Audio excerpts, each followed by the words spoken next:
Olá a todos, bem-vindos a mais um vídeo. Aqui quem fala é Misael Rossi. Ano novo e vida que segue, né? Bom, nós sabemos, é sabido por todos, né, que cada ser humano tem uma característica, né? Às vezes muitos se assemelham nas características, mas geralmente a característica é uma particularidade de cada ser humano. E quando nós falamos sobre assuntos relacionados à fé, à crença, essas particularidades elas ficam de uma certa forma mais evidentes, né? E o que eu quero dizer com isso? O que eu quero dizer é que a barreira mais difícil a ser vencida para uma pessoa que quer se desligar do sistema religioso, porque de alguma forma ela entendeu, ainda que seja de maneira rasa ou superficial, que aquele sistema não é algo bom e que ela não precisa daquilo, a maior dificuldade é exatamente a questão do conceito ideológico. Por quê? Eu hoje entendo, até pouco tempo atrás eu ainda tinha uma linha de pensamento até um pouco mais dura sobre isso.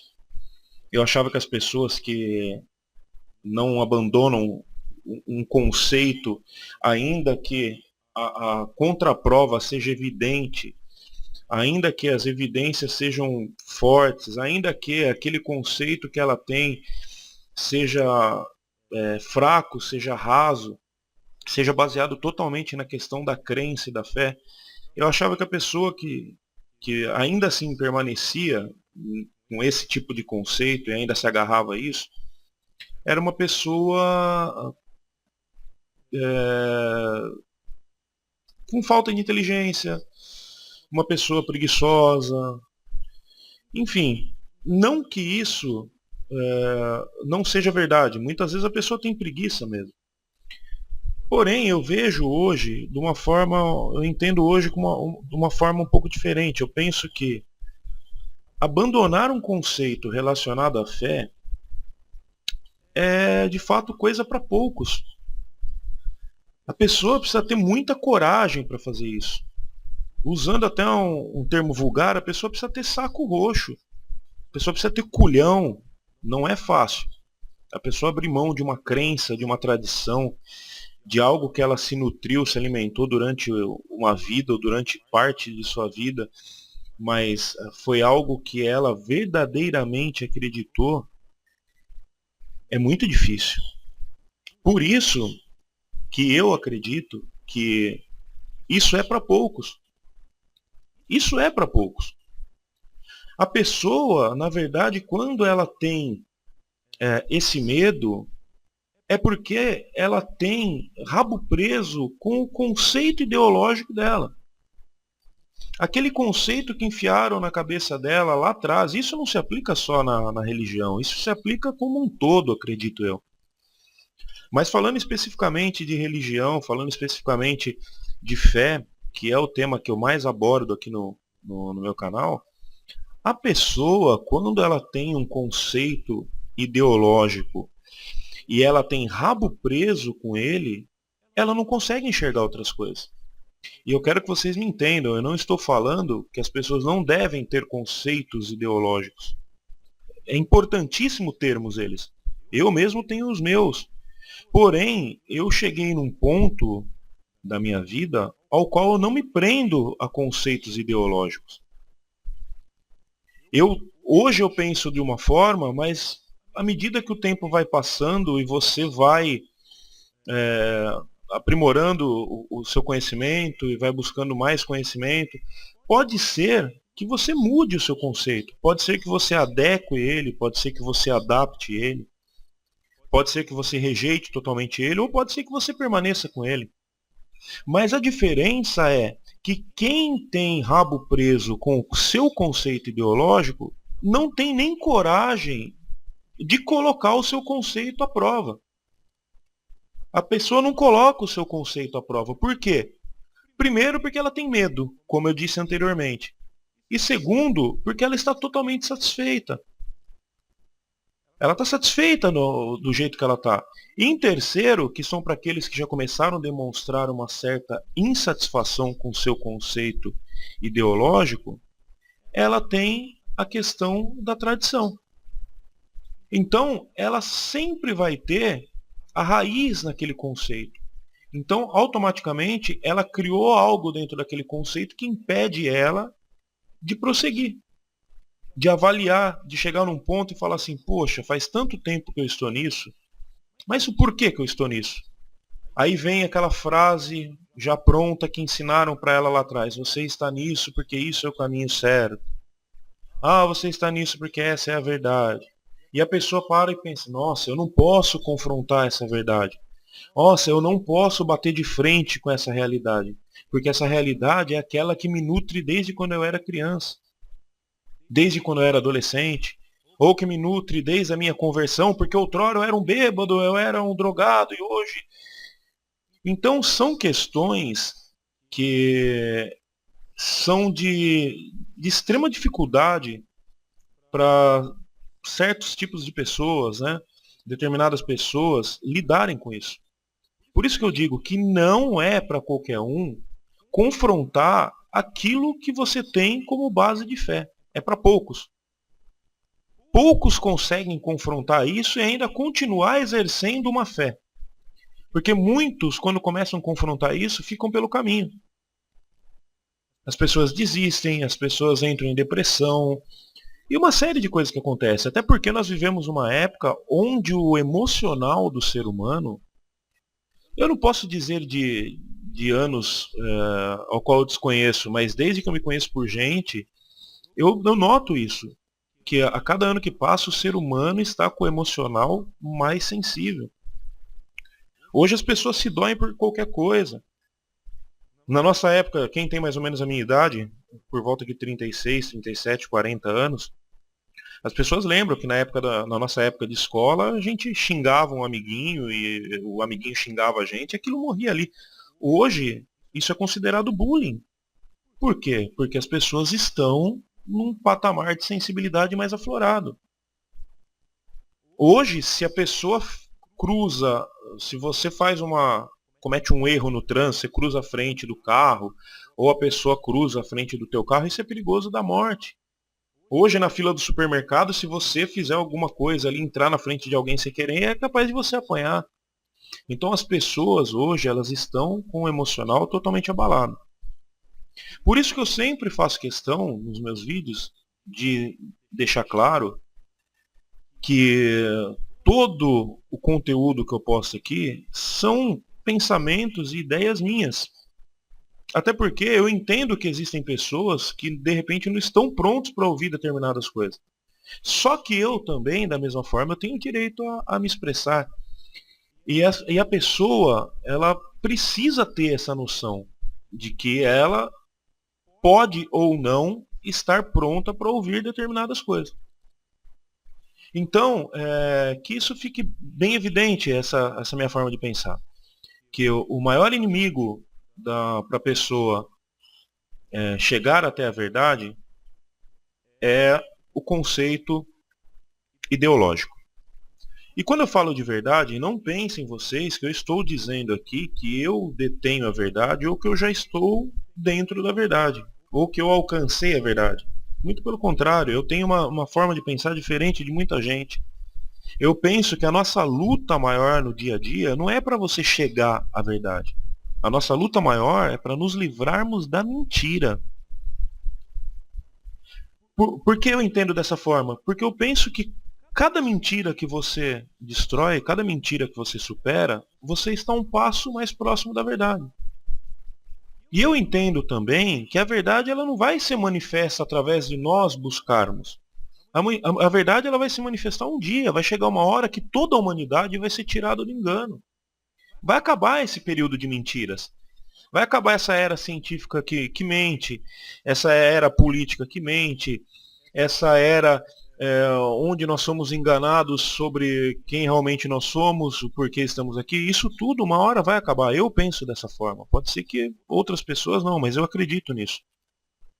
Então, até que isso chegue, o que eu busco é superar as mentiras, dia a dia, passo a passo, vídeo a vídeo, leitura a leitura, reflexão a reflexão, porque cada mentira que eu deixo para trás, eu sinto que eu estou mais próximo da verdade. Certo? Pois bem, eu estou com um vídeo aberto aqui na tela, e vocês já estão acompanhando desde que eu comecei a fazer essa gravação. Esse que está na tela, para quem não conhece, é o Mago Anael. O Mago Anael, ele é considerado aí no Brasil a maior autoridade em termos de magia, né? Ele é um mago super conceituado dentro do meio, é um mago respeitado, é um mago que tem o seu canal no YouTube. Ele é um homem que foi pastor evangélico por 8 anos, eu já vi o testemunho dele, já vi ele explicando por que ele saiu da igreja. Mas não é sobre ele que eu quero falar, eu estou apenas apresentando a pessoa dele para a hora que o vídeo rolar, vocês entenderem quem é a pessoa que está falando, até para vocês entenderem que o que ele vai dizer no vídeo, o que você vai ouvir nesse vídeo, você vai ouvir de alguém que tem conhecimento de causa, né? Então por isso que eu fiz questão de falar um pouco a respeito dele, apesar de não ser esse o objetivo desse vídeo. Esse canal que vocês estão vendo aí, chamado Casal Paranormal, é um canal que ele tem, eu não sei se é com a esposa dele, eu não posso falar, mas é um canal que ele tem com uma outra pessoa, que é uma mulher, e eles investigam acontecimentos paranormais, né? Então eu vou soltar esse vídeo e eu gostaria que vocês prestassem bem atenção em tudo que vocês vão ver e ouvir, pois no final eu vou fazer um comentário e aí vocês vão entender qual é aonde eu quero chegar com a apresentação desse vídeo para vocês. Eu vou pausar o meu microfone para a gente não ter interferência e vocês fiquem com o vídeo aí.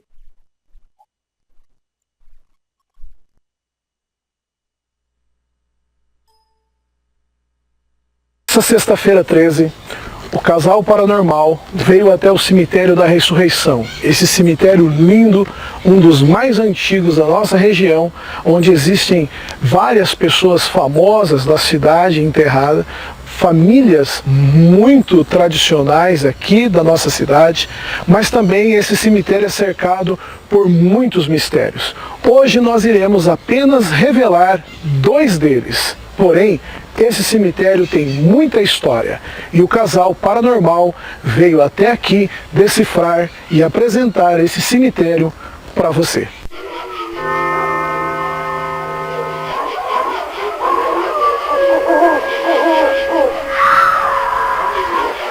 O que estaria acontecendo dentro dos cemitérios de várias cidades do interior do Brasil?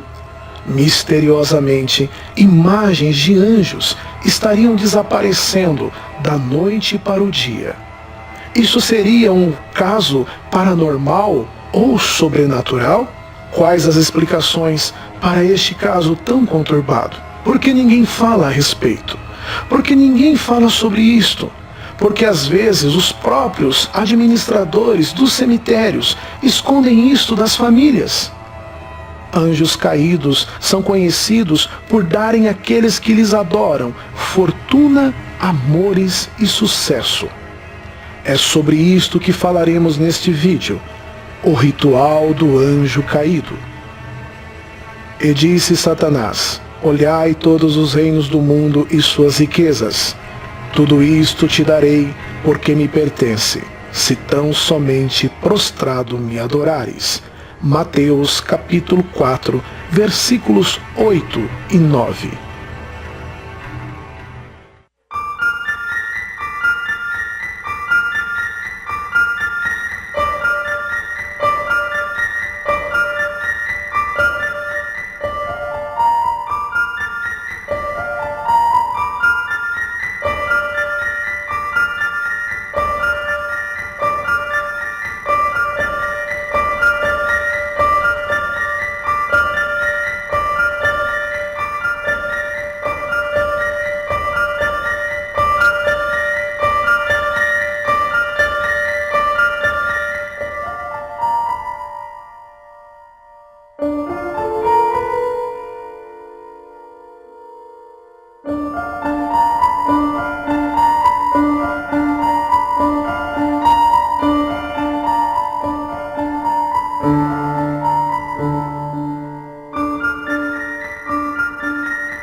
O que estaria por trás desse mistério, desses anjos desaparecidos?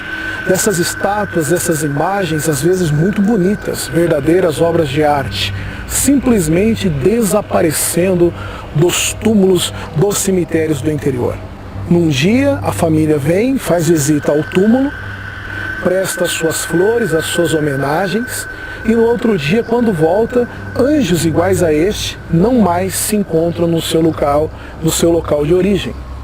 Muitas pessoas ficam sem entender por quê, acham até mesmo que nisso há uma influência sobrenatural. Ao mesmo tempo que não existe influência espiritual para este caso, existe sim um objetivo oculto por trás dos desaparecimentos dessas imagens. Pois nós que somos ocultistas sabemos o que acontece em várias sociedades secretas, em várias organizações religiosas, como no caso da Quimbanda e como no caso de algumas sociedades satânicas, e sabemos que fim que leva essas imagens, que fim levam essas imagens. E é aqui que nós vamos decifrar para você.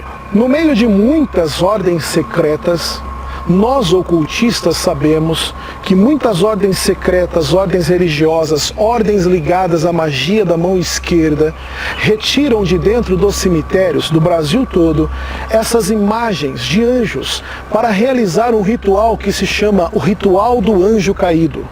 Elas pegam essas imagens e levam para suas tronqueiras, levam para os seus templos de alta magia, de baixa magia, e ali realizam rituais do anjo caído, pedindo riquezas, pedindo prosperidade, pedindo amor, sucesso com as mulheres, sucesso com os homens, tudo através deste ritual, o ritual do anjo caído. Então, não existe nada de sobrenatural nisto até um certo ponto, porque essas imagens não saem andando por aí, essas imagens não criam vida, essas imagens não desaparecem do nada.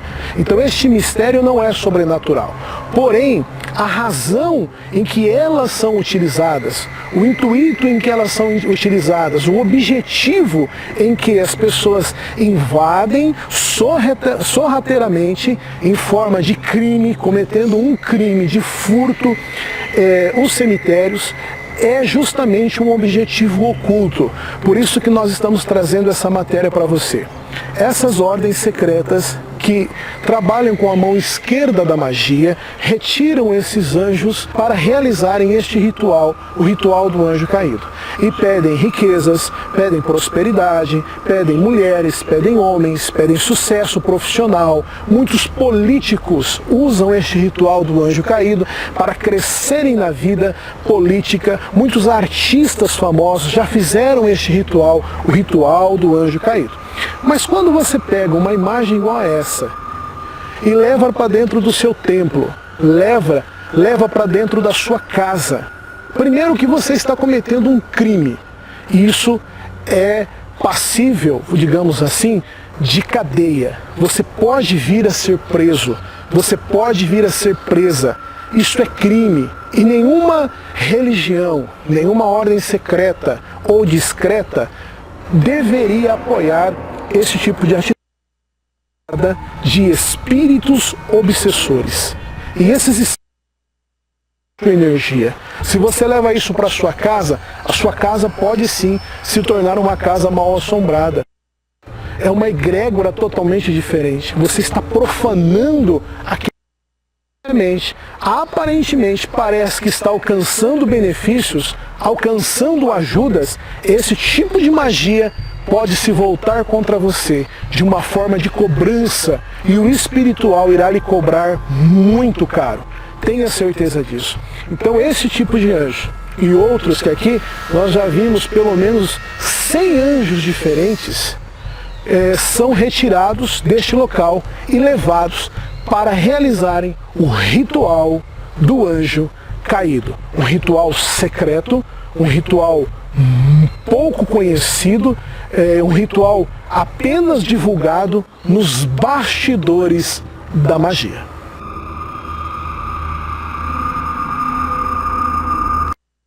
ritual do anjo.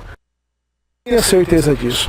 Então esse tipo de anjo e outros que aqui nós já vimos pelo menos 100 anjos diferentes são retirados deste local e levados para realizarem o ritual do anjo caído. Um ritual secreto, um ritual pouco conhecido, um ritual apenas divulgado nos bastidores da magia.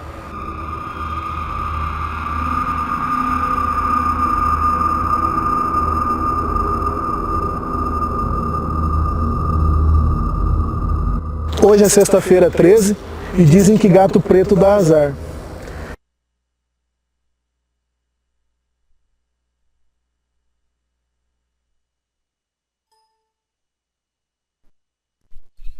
Bom, estamos de volta aqui, né? Habilitei de novo o meu microfone. Vocês viram que teve um trecho do vídeo que eu acabei adiantando um pouco. Por quê? Porque naquele ponto ele fala algo relacionado ao espírito que habita no cemitério e tal, e isso não é o que eu quero, não faz parte do objetivo desse vídeo. O que eu queria mostrar para vocês é que ele explica que, para quem não entendeu a matéria, apesar dela ser bem clara, que estavam havendo alguns roubos, né, estão havendo alguns roubos de imagem, de escultura de anjo em cemitérios, e muitas pessoas pensando que isso era algo sobrenatural. E ele explica, né, nesse vídeo, o porquê dessas imagens estarem sumindo. Ele mostra que essas imagens, na verdade, elas são roubadas para ser feito um ritual um ritual conhecido como ritual do anjo caído, né? E fica bem claro no pedaço ali que eu ainda voltei ainda para ficar mais evidente, que ele diz que esse ritual é um ritual que é feito, é conhecido só nos bastidores da sociedade secreta, só nos bastidores. Ou seja, não é um ritual que qualquer mago, ou qualquer pai de santo, ou qualquer pessoa que se envolve, que é envolvida com espiritualidade vai saber fazer. É um ritual que ele é feito apenas pelos caras que são os que conhecem a fundo a questão do ocultismo, né? Tanto que ele mesmo diz que é um ritual pouco conhecido. Eu, particularmente, também não conhecia esse ritual, né? E pelo que a gente entende aí, ele não deu detalhes, até porque acredito que ele não faria isso, mas se as pessoas roubam a imagem de um anjo, de um cemitério ou de qualquer outro lugar, para fazer esse ritual, subentende-se então que para que esse ritual tenha sucesso ou tenha efetividade, ele necessita da imagem de um anjo, né? Pois bem, qual a associação que eu estou tentando na minha cabeça fazer com isso? Vou abrir um documento aqui. Aqui são algumas passagens da Bíblia que eu separei, né? E eu usei para esses textos a versão da Sociedade Bíblica Britânica sobre a construção da Arca da Aliança.